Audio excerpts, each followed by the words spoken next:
Hello, good morning, good afternoon, and good evening, wherever you are, whoever you are.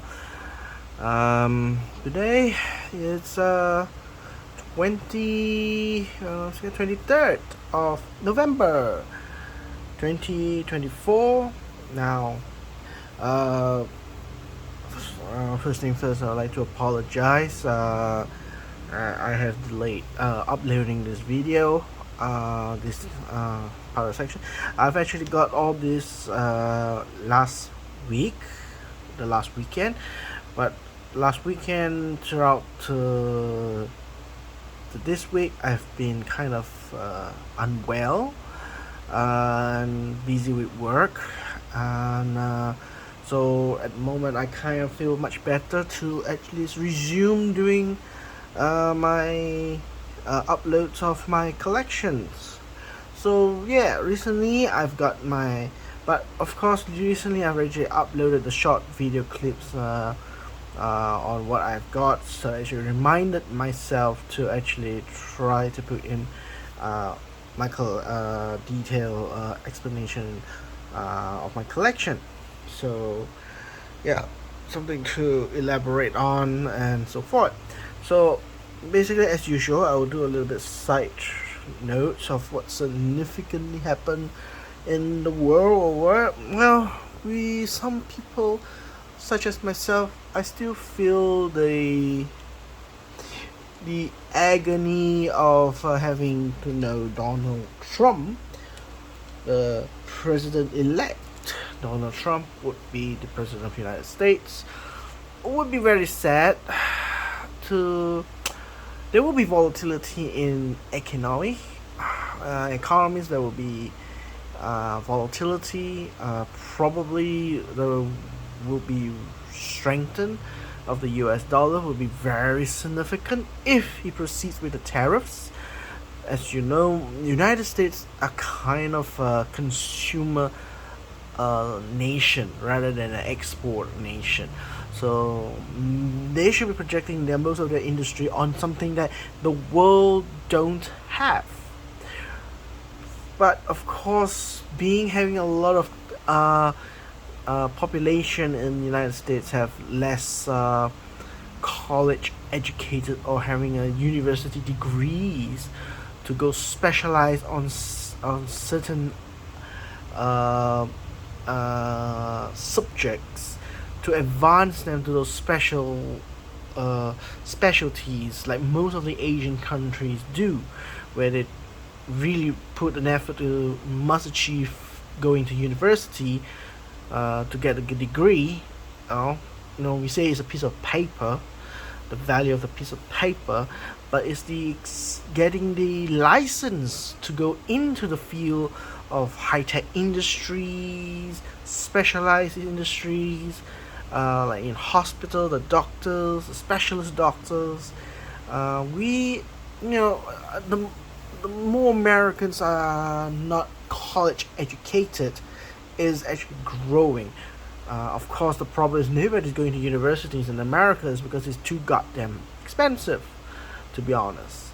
Being a free market economy or laissez-faire economy like America, upholding the fairness that no government intervention and it's purely on profit, on achieving the goals of profiteering, achieving the profit margin on any sectors, including pharmaceuticals, including healthcare, insurance, and education.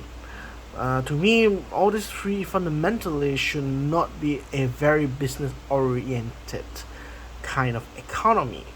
It should not be driven that far. Pharmaceutical, probably because you need competition to produce the product of the medicine. But the morality is the government should intervene in supporting to lower down the price of those certain medical prices. This are, to me, is for governance is basic. So knowing I won't say I'm a political expert or I have a degree in political science or what. My background is more construction industries, so I wouldn't talk about laws and so forth. But I am talking as a person who is a citizen or a person with a point of view in layman politics, and knowing the general scheme of the surface of Donald Trump, we are going to see a very bumpy ride for the next, you know, 4 or 5 years. Either it's going to be a living hell, or it's going to be a very glorious days in the United States. Who knows? It may be going to be a very great day for America for 5 years. And for it to happen that 5 years, it will only fruition after the 5 years.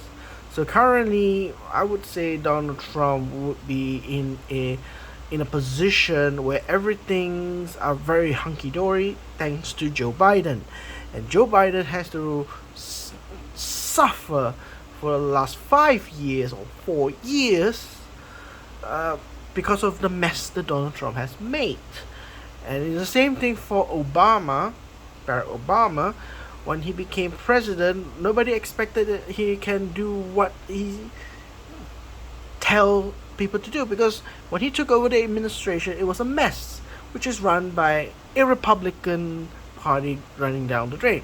So, to me, right now, I'm just going to take what Donald Trump said when the Obamacare was not being abolished or being scrapped. Probably he will do it again because now he has trifecta. So the moment during this 2 year period before the next election in the lower house and the Senate, he has the power of the trifecta in the Congress, in the Senate, and the President, and not to forget including the judiciary, or under Trump's firebrand supporters are running now the show. This is the danger. So with this 2 years period, he can do anything he wants like a dictator would. He has a full ambition, a full power to do it. And in that kind of sense, I would say it would be a very a bumpy ride, as I would say. So I would just let him run as a government, let it run, and using the same words that he used during when he failed to scrap the Obamacare, let it implode, let it self-destruct, let the Republican Party destroy America and rebuild America in somewhat by the people. The people just need to be alert. It is their duty now to make sure the Trump government, the Trump as a president, and the Trump as a judiciary uphold the Constitution. And that is the important part now, the responsibility of the citizen. I don't know what would the of course most of the people affected this would be suburban people, and more on the rural would be much more comfortable, because a lot of the major policy like immigration and so forth would have very minimal effect on the farmers. Most of it are more affected by the suburban. Most of it will be affected by the urban, which they will kind of be flourishing from that. But rural folks, I'm not too sure being on this factor, but they are heavily supported by towards Donald Trump and the Republican Party. There should be something there other than being a racist. Any country in the whole world, that people cannot deny when they vote, there will be a certain degree you vote because of race or religion. Even right now, we see people who are positioning themselves with Palestine issue and Israel issue. I try my best not to be influenced by any party, whether pro-Islam, pro-Palestine, pro-Israel, pro-Jews, or whatever it is. I try not to, and try to be neutral in this matter. But justice needs to be served. because right now, to me, I could see is Israel is the one who has the firepower. They're the ones can have more position to make a choice compared to Palestine. So that's about I could say at the moment. And for those who are celebrating Thanksgiving, happy Thanksgiving in the United States, and hopefully it'll be a great day for a Black Friday. Hopefully it's a great day for shopping, and also shopping for Christmas, which is coming in another 32 days, I would say. 32 days, yep. Okay, anyway, now back to the original program of this. I know a lot of you will skip or stop listening to the video if you have managed to reach up to this point of time after 11 minutes of my talking nonsensical about collections or banknotes or hobby. Sorry about that. So again, as a little disclaimer from the beginning till now, I've used YouTube as a recording to store my memories, my records of my collection of the day. And in the other hand, is also to share to the world, to other collectors, to other viewers, of what are the fun part or the interesting part of collection, or some of the banknotes that information that you haven't heard, and also to share information if I make errors, or information I didn't say enough, or people, some banknotes, if you are living in China, you probably know more detail than I do on this one. I know more about my country, which is Malaysia's banknotes, on that, so I have more details on my currency compared to knowing Thailand, United States, or even Singapore, my neighbor countries. They probably know more of their own currencies, banknote history than I do. So most of it I try my best to find out. Normally I don't find out and then publish into this video, because I don't do it for the sake of viewers. I don't do this for the sake for entertainment, which you need to study first and record. I do my recording first and I do my study later, because again, disclaimer, my objective of the video is for my personal recording of my collection, as stored in YouTube's cloud as a free storage, I would say, in a way. But of course, in the other hand, to open it as like a library. YouTube is like a library. You wrote some books, you store it in the library, but you share to the world in somewhat for them to read or view. So the same thing I would do in YouTube. So yeah, that is my kind of objective of my video, not to entertain, so not purely for entertainment or clickbait or whatever. So just a little disclaimer there. So if you notice that a lot of my views is not so much, yeah, typically it's kind of boring. It's not so entertaining. Yeah, I just let it all out there. Okay, so let's go on the first one. The first one I would like to talk about the coin. Now, rarely I do talk about coins. I rarely do collect coins, so sometimes I do collect the things that I wanted, and one of the ones that I wanted is actually this one from the Royal Australian Mint, or RAM as we call it. Well, I live in Australia for about 4 years in my life in the university, so I do collect, even that time I do collect some banknotes and coins, but not totally preoccupied, because study is my main objective when I was in university. So I kind of know some things in Australia's collection. So Australia's mint, they're quite interesting. They do a lot of varieties of mint every year, and they have variety of coins. and very interesting coins, especially the ones like the $2. They always tend to have color in the middle. This one, on the other hand, is why quite personally I love it. I respect the Great Wars, Remembrance Days, people who fought in the First Great War. It was a tragedy.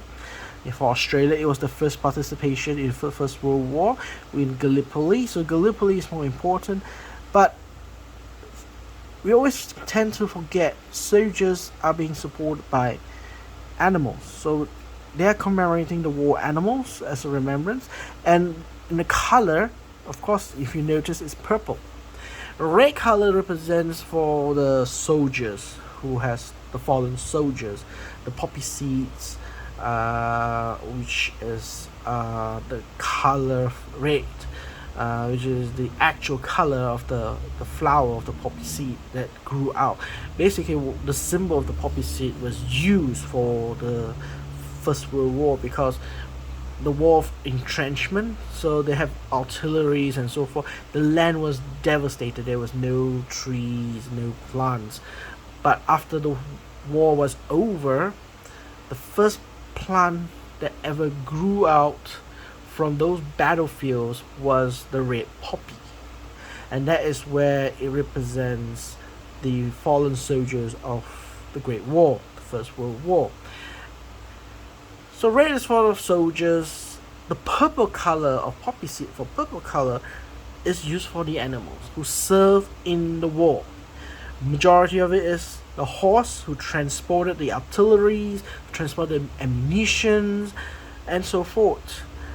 Dogs, pigeons. Most of its time is pigeons because pigeons they still use pigeons to transport messages across. The pigeons would travel back to the HQ, and from headquarters they would, go to the front line delivering messages. Dogs services, I think it can be a delivery or as a soldier, attack dogs. It was trained, so it's a remembrance of the services from the animals during the Great War. Of course, the Great War also included the Second World War, of course. So as you can see, 2024 $2 C mark. This is the important part. C mint mark, colored uncirculated coin. The C mint mark means is in the front here of the coin. In the front here of the coin, there is a mark C. There's a mark C at the bottom. There are a few variety of coins actually. C mark is the ones that are proof, came out uncirculated directly from the Royal Mint for like packaging like this or etc. Rather than is issue out for public use. It is legal tender as a $2, but the C mark has more limited printouts. Printout. Printout. I collect banknotes, so I use printout. The minting of the coins. Yeah, the correct word is mint. So in Australia currently, you still can find these coins without the C mark. Those are the common coins that is used in the public. Again, even it is used for the public, it's still limited. It's still very small quantities. But compared to the C mark is much lesser. You can see behind, they will tell you. There you have it. The nominal specification, denomination is $2, mass is 6.6 gram, diameter is 20.5 millimeters, metal, I believe is aluminium bronze or brass. I'm not too sure about this element unless it's written for full. Finish is uncirculated.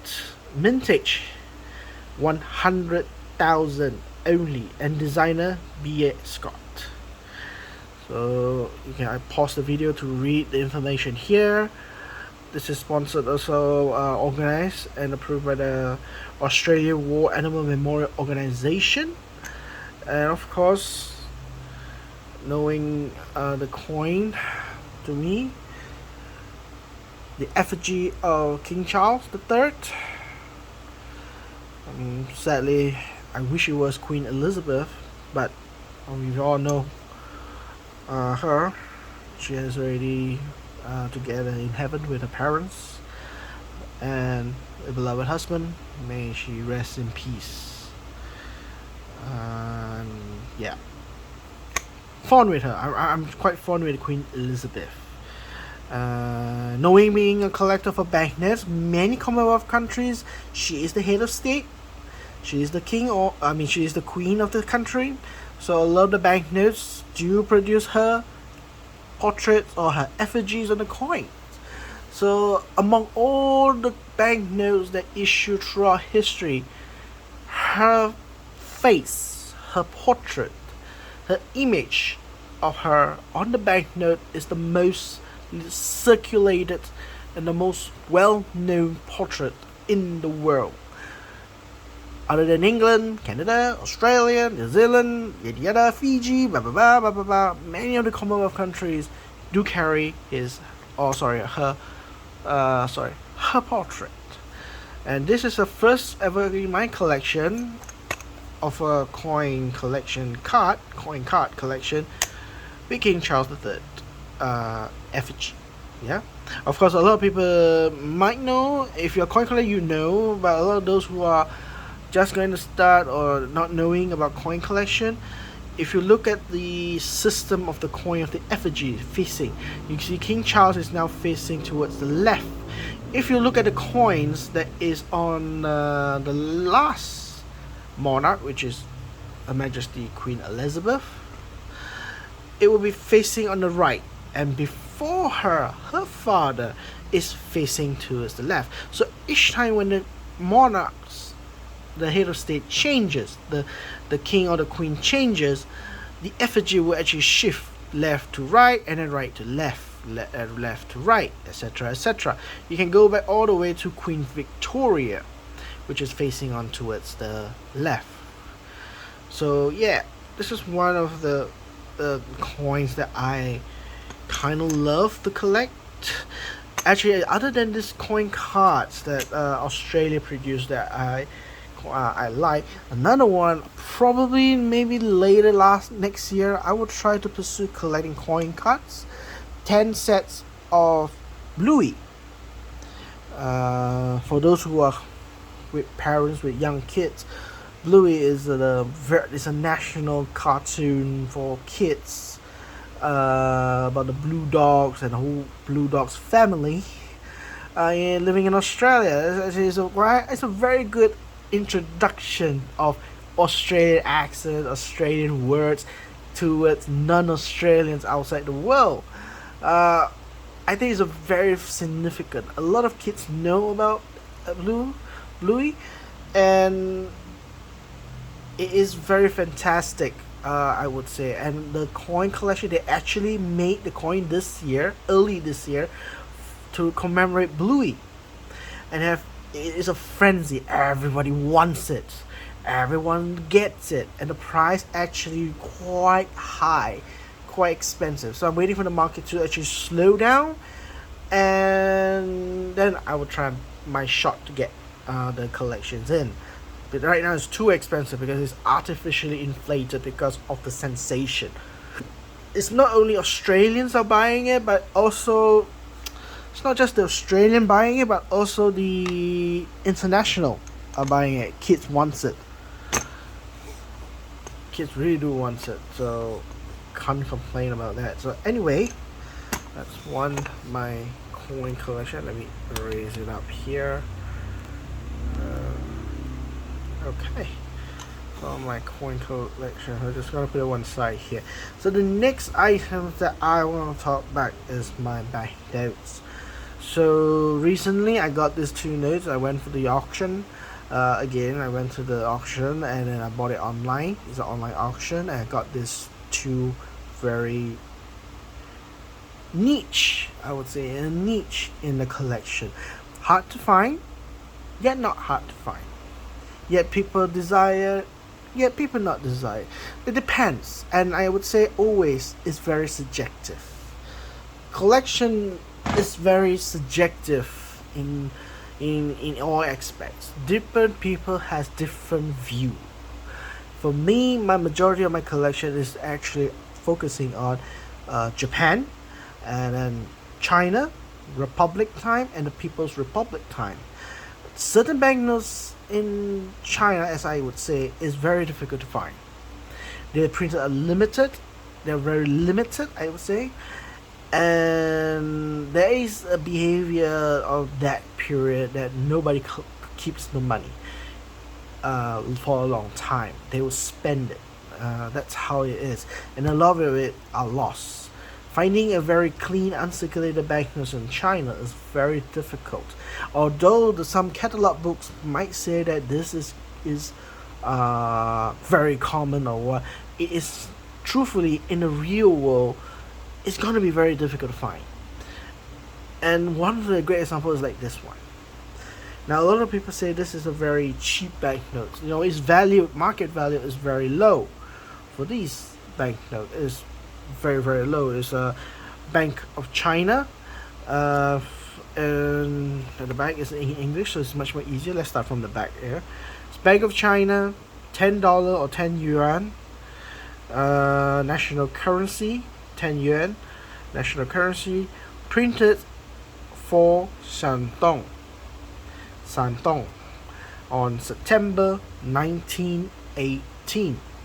Okay, it's printed in 1918. Now, a lot of people when they auction, they did not realize is this note has two branches. We call it overprints. Now, original of this note is printed for Shandong, which is, if you go to the printers, the bureau engrave, they really literally printed on this. But there is a word Xintao overlapping, which is no purpose supposed to be here. In the Chinese side, they printed Xintao on this side, Xintao on this side. Here is Shandong, which is printed exactly it is. This one and this letter, which is is mostly, I would say, overprint. After the notes is completed, then they stamp on it with the new words on over it. So basically we call it overprint. They overlap on the original banknote to make a new banknote. Because at that time, China is very large and they have branches that produce the banknote, and it's a controlled center. So Shandong is a controlled area. But the thing is, Shandong and Qingdao is quite different place and it's quite far. So they maybe have a minor branch, Bank of China, over there in Qingdao to operate on their currency exchange using their banknote. But the thing is, for security purpose, if it's from another place, usually it won't work. Because why?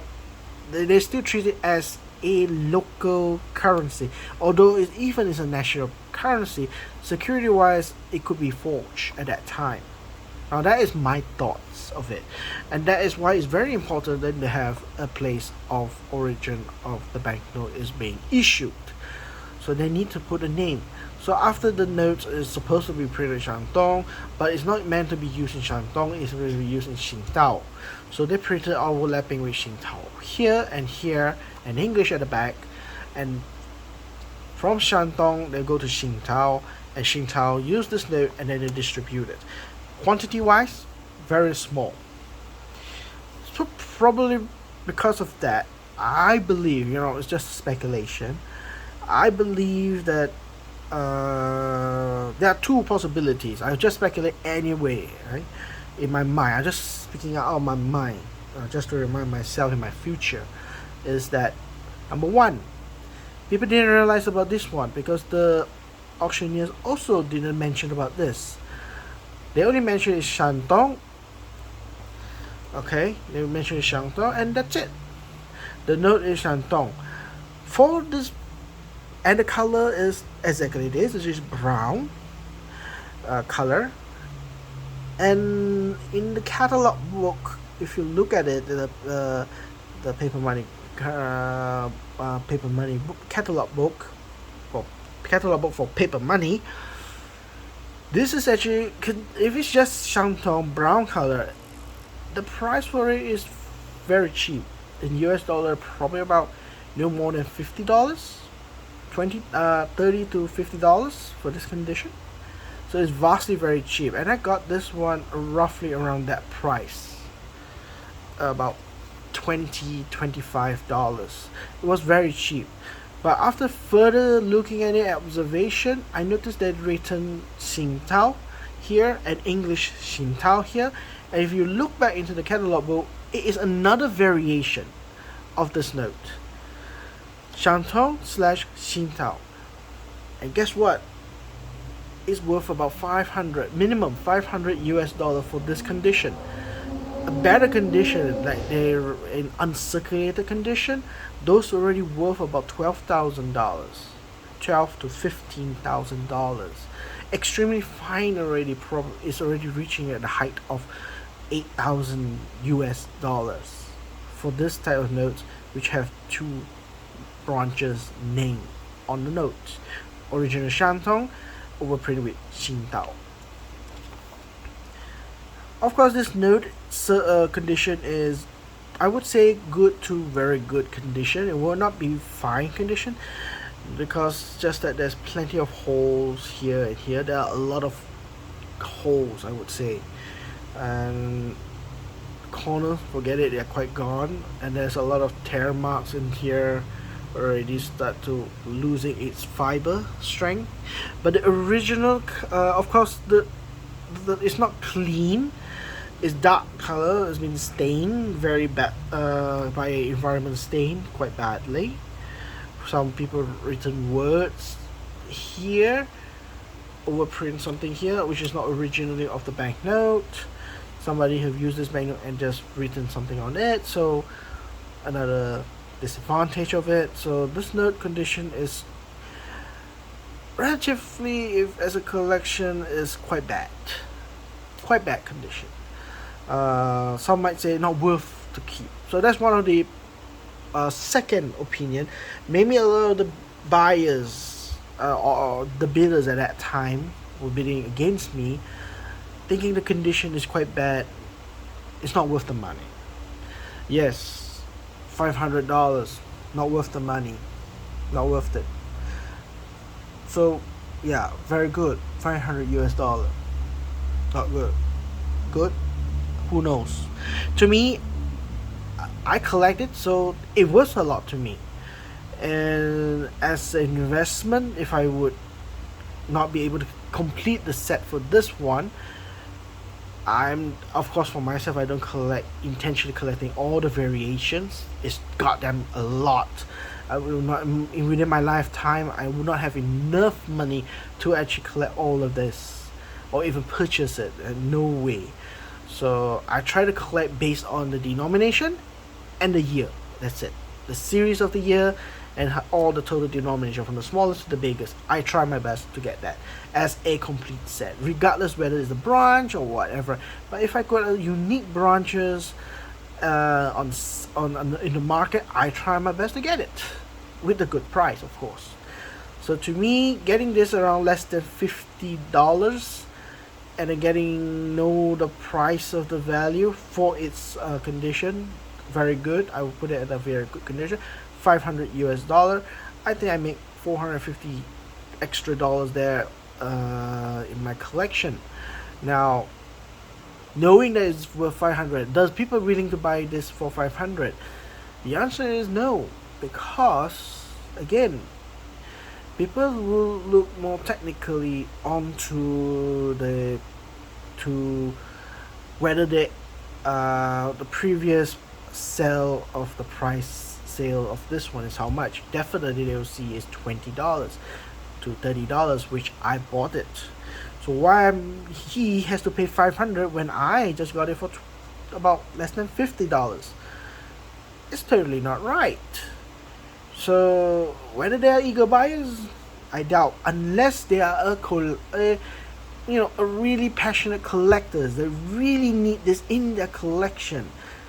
then they probably would actually pay 500 because they know how much it is worth it. They know it's very difficult to find. And the problem with this one is people still deny it is valuable. Valuable is one thing. Probably this is not valuable. They might think they think it's not valuable. It's very common, very cheap, nothing that fantastic, because the demand is not there. This is a very niche demand. Only people who collect this would appreciate it and would willing to pay the price. So when people see this one, they think it's just only less than $50, $20, $30. What am I paying 500 for? There are better notes, better notes than this one is that worth $500. So fine. But if you're collectors, you know that the situation is this type of notes are very difficult to find. In eBay, I haven't found any copies. People are selling this in eBay.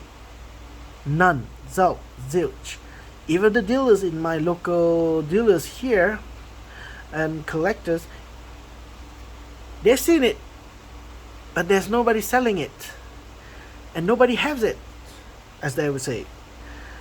Nobody is selling it because nobody has it. So it is rare. In my view, it is rare. In the circumstances of the community of the world, this is not rare. This is probably uncommon. It's not rare. Probably PMG might say this is not rare. Probably people in heritage auction, they consider this is not rare. But looking for it, if it's not rare, then it should be easy to find, especially in eBay. But all this while, for me, this type of note, I got no information at all. People are selling this online, or even people are having it in their collection. And knowing the price that the pick has for the catalog paper money, the grade for this condition and its value that is written on the book as a guide, $500 is a lot of money. It's a lot of money, and I hope that somebody appreciate it, would agree what I said, and hopefully, if you want it, let me know. I want to make some money also. So that's one of it. It was printed during the Republic of China. So yeah, old notes, defunct notes, they are no longer used. They are no longer legal tender. The next one is the People's Republic of China. The very first note, not the very first note, is the first series of the note. Now, the first series of the Communist China, the People's Republic of China, when they printed, they were also not unison like today. Today, China, they print one type of note throughout the whole entire country. The 100 yuan, the 50 yuan, the 20 yuan, the 10 yuan, and the 5 yuan, and even the 1 yuan across China, from Hong Kong to Beijing to Kangar, is all the same. So, but during the first year, 1949, 1948, 1950, and 51, China was devastated by the war. They just finished up the civil war. It's time to rebuild the country. So infrastructure was not there. Railroads were destroyed, roads were damaged. So transportation of the banknotes from a central printing across China, vastly big China, was impossible at that time. So the only option that time in the 1949, the first year of the People's Republic of China, is to have more printing branch across China, and they print their own design and requirements. For instance, this one, the indication of the year, The indication of the year here is written here, the China Republic, or the year of the Republic, or some would say the year of the Republic, 38 year. Literally translated that way. You still read from the right to left, rather left to right. Right now they're all written in the left to right. In the old days is right to left. They haven't changed that system because at that time people are still in that region, still accustomed reading Chinese character from right to left, and they're still using the calendar of the year of the Republic. If you ask me, I say you are the first year of the country's government. They should be writing here the People's Republic Year 1. But they didn't, because a vast majority of the people since 1911, when the Republic of China was established, they used this calendar year system. The Republic Year 1, the Republic Year 2. So this in 1949, they decided to keep that. Although it's no longer a republic, it is a people's republic. It has become from a nationalist republic to a communist republic. So this is actually an old calendar from the Republic of China. And when I was young, when I had my other banknotes, I do have other banknotes from this series, they've written the same thing as the year like that. I was shocked, like, aren't they the communist country? Aren't they the first already established a People's Republic in 1949? Why are they still using their old enemies or rivals calendar? It's not right, but it's practical because people there are yet to transition. Yes, everything just started, but as they say, Rome wasn't built in one day. They need transition period. So to accommodate the people in that region who has already accustomed of the year of the Republic's calendar system, they still use it. Probably 1 or 2 years before they transcend into the proper banking system of the People's Republic. So of course, as written here, is China, and even this word is not simplified Chinese. This is not simplified Chinese. This is a traditional Chinese, which in Taiwan they're still using the traditional Chinese. The Guo or nation is written traditional.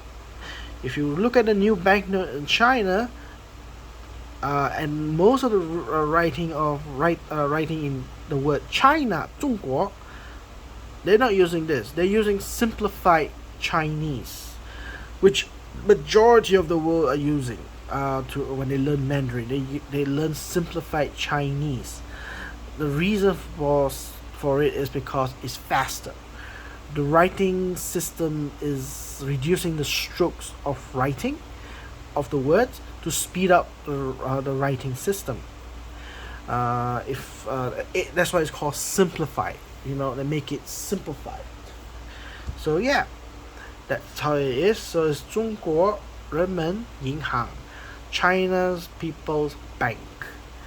China People's Bank. And at that time they use the serial number they use Roman system. Oops. They use the Roman system word. They uses the Roman system. Right here is written is serial number Roman 342. And on the other side is used word the Arab numerical word numbers 54293558. At that time, most of the banknotes are quite low tech, I would say, because again their infrastructure was not there. Most of the banknotes that are printed, the technology were imported from the Soviet Union. So Soviet Union at that time had provided them the machineries, updated machineries to print. So once you see the second series, third series, and fourth series, the technology is much more heavily towards the Soviet Union technology before China developed their own banknote printing system or methods. They have built their own machineries. So banknote like this, they have some of the banknotes has watermarks, some they don't have watermarks. This note doesn't have watermarks. So what kind of security features do they have on this note? Very interesting. First series, second series, and third series for the People's Republic of China's banknotes, they are very, very tricky. They always keep some symbols or some hidden words, micro words, printed onto the notes as a secret thing, so that it can say it is genuine. So I've actually tried to find those ones, and I managed to find out even all of them within 45 minutes. Yeah, I had some guidebooks telling me where to locate that. Even the guidebooks, the way they write in Mandarin translate to English, I don't understand Mandarin very well, especially because I wasn't educated in Chinese or Mandarin school. So I know a few words, but I can't literally write a full sentence. So I still use a Google Translate on it, and Google Translate is very roughly understandable in English. So I try my best to figure it out. So I managed to figure it out. One of the few in the front of the banknote, they have hidden words. So over here, I don't think it's justified. You can see there is a small little red word here. There, can you see it? 重.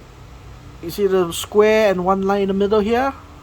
Yeah, that is this word for this. 重. That's a hidden word right here. It's a hidden word right here. If you justify, you can see that. There you go. 重. The next hidden word is here. In between 1000 written in Chinese, there are two words here. 人们. 人们. See, there's the words here. 人们. Yeah. And there's another one, repeated the same thing. 人们 in the middle. Okay, you see that? 人们. 人们, which is this one. 人们. People. There's a 中 and people written here. So 中 right here in the middle between the two characters, 1000 written in Chinese, 人们 and 人们 here. And in the carriage here, if you can see, this is the much quite difficult to see because it's really tiny one, and hopefully it does justify. You see that? You see the one I pointed? You see my little nail with the black lines pointing? You see that? It's very small, microscopic. There's another 中 word in between the wheels right here. It's probably just to see a speck of. Oh, you see a speck, but yeah, this one. If you look at the naked eye, zoom in a bit. Probably I can make it more justifiable. Let me try.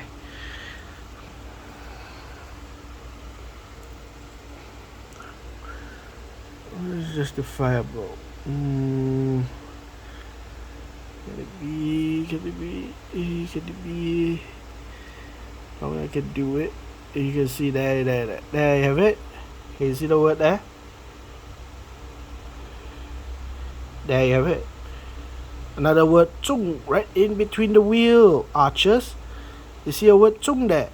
Eh? There's a word there 中. There you go. And then we zoom in right here. There's another word, hidden word right here. Ta-da! 中. And then in between the two here, 人 and 们. 人们. between the two square here. And another one right here.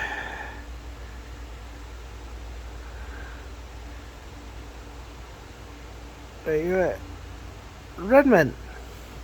So that's the hidden marks for the note. If you can find those marks, all of them, they're genuine, as they would say. But of course, China's banknotes, especially the copy forgers, they will forge the notes even perfect. If they know that it's a mistake, they'll try and forge it. But at the moment, majority of the forgers or the counterfeiters, they are not able to counterfeit this microprint unless they make an engraving exactly like this or doing it. But the cost will be very high on them to actually manufacture those, and to get the paper of this quality, of this condition, of that time, is very difficult. So most of the time you will see the paper, they are much more bleached, and when they're under the UV light, a proper dark light, you will see the new papers, they are bleached. So when they're bleached, they turn bright color under the dark light. Those are the modern papers they use. Paper in those days, they don't use bleach. They use very minimal bleach, a little bit. They do glow, but they don't glow very bright. So a lot of the modern banknotes, including modern banknotes and modern papers, they cannot replicate the old papers from 1949 because of the paper making is different. If they were to make and replicate back to the original types that enables the UV to grow less, for counterfeiters is not logical because the cost is too high to replicate old technologies, old products out of nowhere. It's vastly difficult is one, expensive is another. So it's not worth the money to forge. When you forge, you're supposed to keep the cost minimal. Now, at the back of the banknote is also, there are hidden marks. And this one is a little bit more, takes me even longer time to figure it out. What I can figure out in overall here is that there is the word, the entire word of the 中国人民银行 written at the whole entire corners. Starting here, 中国人民银行. 中国, there's 2 points here, and bottom here between the between the year, side left and right, 人民, and at the corner between the bud of the flower here in the center, on the top is 银行. I don't know why they do it this way. It should be written like this and like this, but they want to make it proportional that if you read down here, this one is symmetrical, they read here, down here, top to bottom. If you ask me if I'm reading from here, then I read from here, and I should be reading from bottom to top. But that is how it was designed at that time. So let us see whether you can read the words here out. So I'm going to point it out for you to see the characters. Here we go. Now, if you look at the other normal flower ribbon, you see this big one, the triangle one, is supposed to be full black color, solid. So you just look for those, solid, and then solid. Then, hey, this is not solid. Hang on, what is this? Let me zoom in there. Hey, it's not solid. It's 中. Another one down here. Hey, can't see it properly because 国 is not simplified. It's actually a full word for this character, which is so much of strokes inside, traditional, written in such a tiny, written in such a tiny position in that little triangular solid box with so many lines inside there. So it's 中国 Then solid again. All solid triangles. Then solid. Hey! If another one is run. See that? That's run. Passing through the years, going through the other side. And then you see in the corner here, the run man. See the triangle there filled with words here. Run man. And everything else is solid. Nothing new. And here, you see this triangle is solid? It's not solid. It's not solid. I'll bring it closer to the camera. I don't know whether they can zoom in. There you go. Ying. And up here, Hang. It's difficult to read. It doesn't justify, but that is the character of Ying Hang. Ying and Hang. Yep. So that's the so-called secret messages in the banknote. I love the series. They have so many hidden secrets. The Chinese one, the engravers of the banknote for for Chinese banknotes, they love to put in the secrets messages into it. And a lot of the series notes, they have a lot of those secrets. Of course, when they already disband or discontinue or not worth any money as face value, it doesn't worth any face value other than the collector's value. After they declare it, non-legal tender, then the bank actually disclose all this information to indicate its authenticity. So yeah, this is one of the banknotes, one of the branch.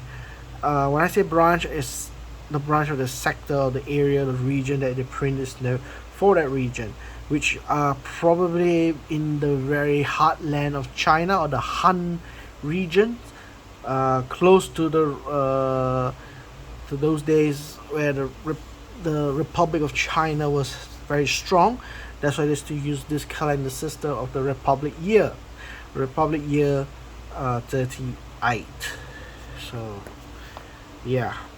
And of course at the back they're written in Arab numerical 1949, easy to read, 1000, and then in Chinese 1000 yuan. People's Republic,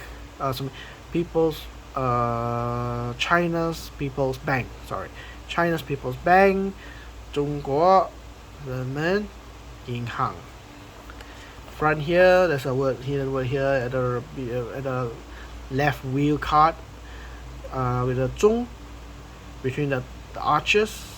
Below this cloud goulash is 中 hidden word here, and between the two words here is renmen and renmen here. Those are the hidden secrets of the note or 1000 first series renminbi, 1000 renminbi. Now they have about I think if I'm not mistaken, 3 variations. The most expensive one, as a lot of people would say, the most expensive notes on those times, 1949, 1950, and 1951. Of course, the large denomination is the most expensive one, and of the region for Inner Mongolia and Xinjiang province. The Inner Mongolia and the Xinjiang province, because the population was very low, and they are not a very industrialized area. They're very, very rural area. So the quantity of notes that need to print for those regions are minimal, because population wise it's also very small. Inner Mongolia and Xinjiang province. Xinjiang province, you will notice at the back of this note, at the back of the note, they will be written in looks like Arabic words. They are written in Arabics. So I'm not too sure is truly is Arabic, or is it Uyghurs language, which is they majority live in Kangar, Xinjiang province. And in Mongolia, they will use Mongolian. The back will be written in Mongolian, and the front will be written in Han language, or the Mandarin language, the normal language in China, Mandarin.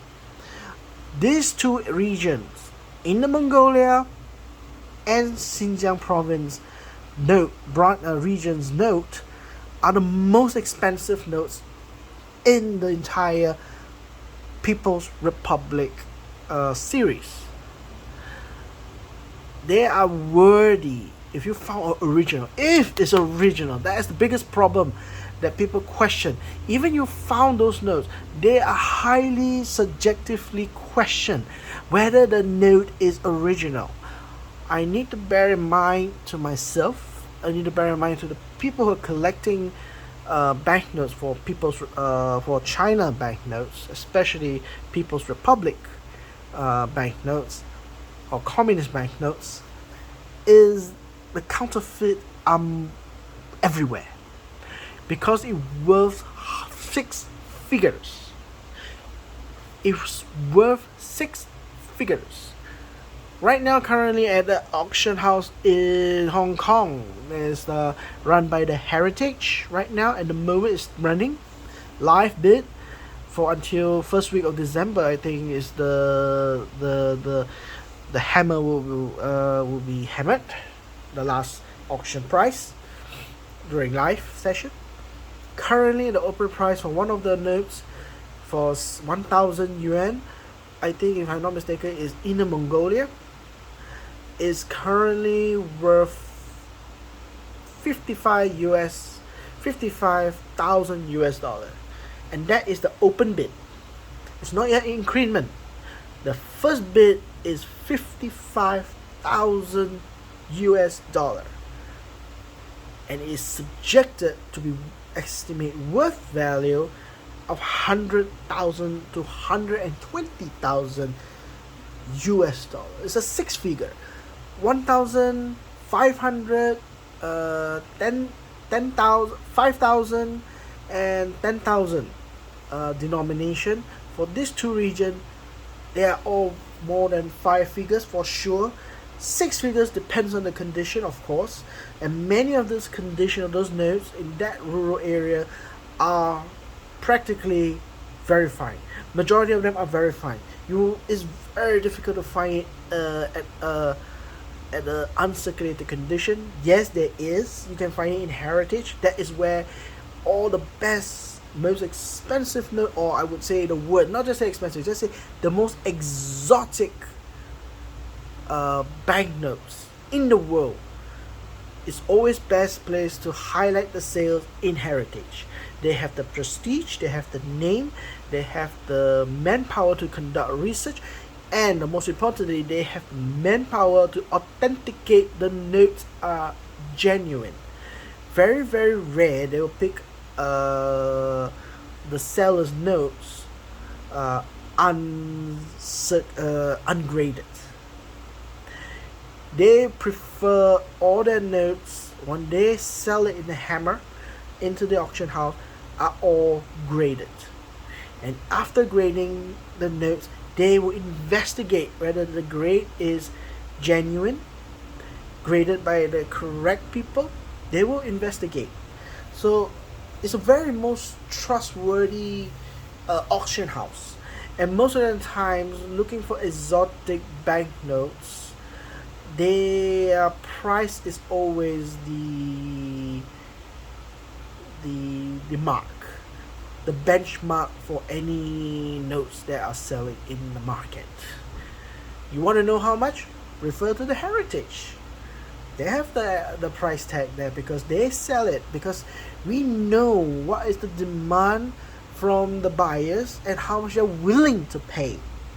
And if they're willing to pay at that price, then the price should be that level to be matched back to as a benchmark.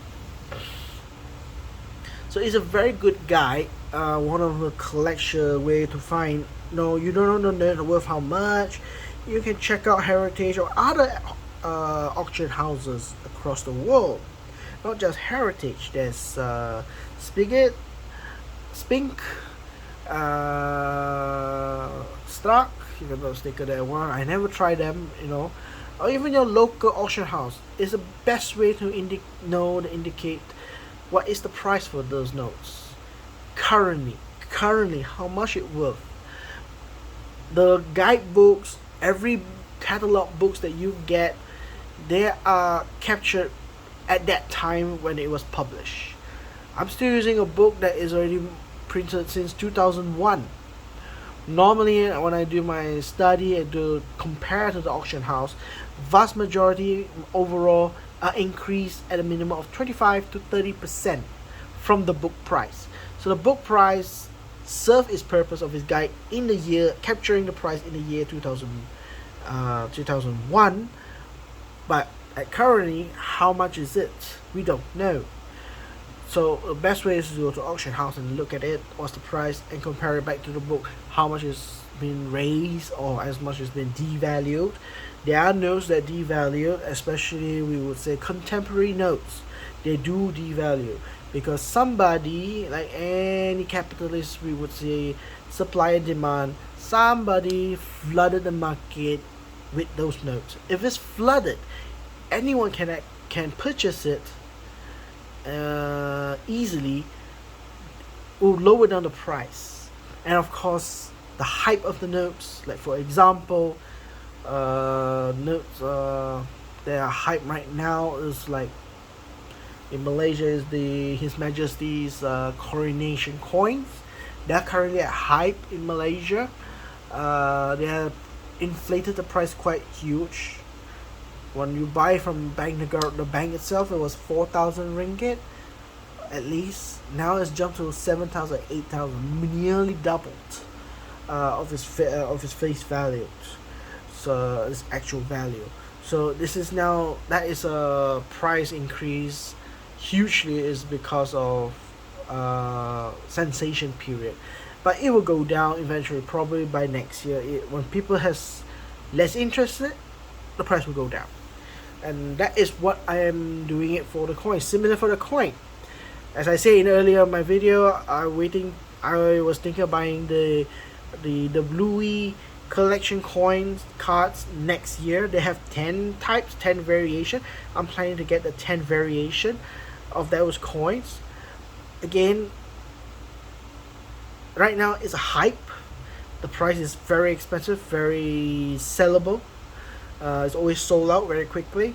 I'm waiting for the market to cool down and the price drop. Then I will purchase it in a great savings. I would hope for. You will never buy back the same value as when the bank sold price. That is for the beginning, but at a baseline of rock bottom price. But nobody dares out of their mind will sell it that low, because so long as demand, the price will at least increase 10% from its rock bottom price from the original sellers or the original distributors. So it will never go down below that unless really nobody wants that coin or banknote collection. So, but normally it doesn't go down. It always goes up in value or stagnant.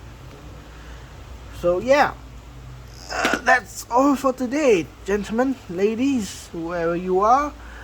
It's all for today. It's almost 1 hour of my talk. So there you have it. That's my collection currently. Have purchased, and I hope to continue to find new notes for Christmas. I do have 2 notes that I have purchased. I haven't sorted out my finance to pay the person and so forth. And I have sent some of my banknotes previous banknotes that I have already presented in my video. I have sent it to Great. Those notes, like my $50 replaced star note. That note is my most expensive note that I've got. Currently, if it's graded nicely, it will be the price about 60 to 70,000 ringgit. But if I were to go road bottom price, if I desperate for money, I would sell it at 60 to 55,000 ringgit.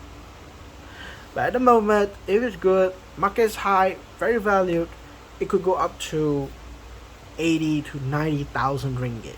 That's my best collection I have in me, and I've decided to grade it under PMG, so it takes months for it to get there.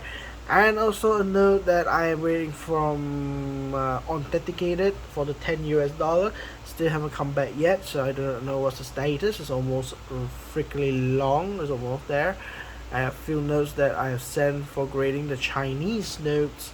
He'll come back for almost 4 months. It's going to reach to 5 months now, so a little bit concerned there. But anyway, the dealer has kind of a very nice person.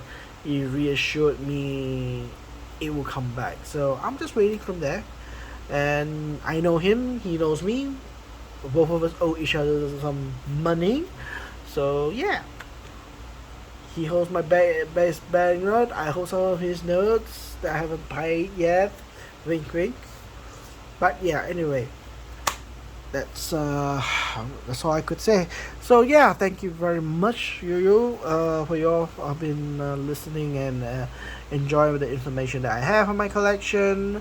If you like the video, please do subscribe for future notice. I'll notify you for the next video coming out, or even my short videos that I plan to do. Once I just receive the note, I'll do a short video clip about the notes or the coins I had in a short video before I make a long video like this one to talk a little bit more lengthy about the notes. And if you have any questions or any suggestions or anything you would like to know from me or about the notes, do write in the comments side. Give me a like, just to bump up my account numbers. I've heard that the more you have the numbers of likes and subscribers, the much more the videos will be bump up into the mainstream clicks. So people, the most important thing is the greater exposure to the committee in the YouTube webpage. So hopefully that will reach that. And once again, thank you very much, and I hope to see you guys again next time, very really soon. Bye.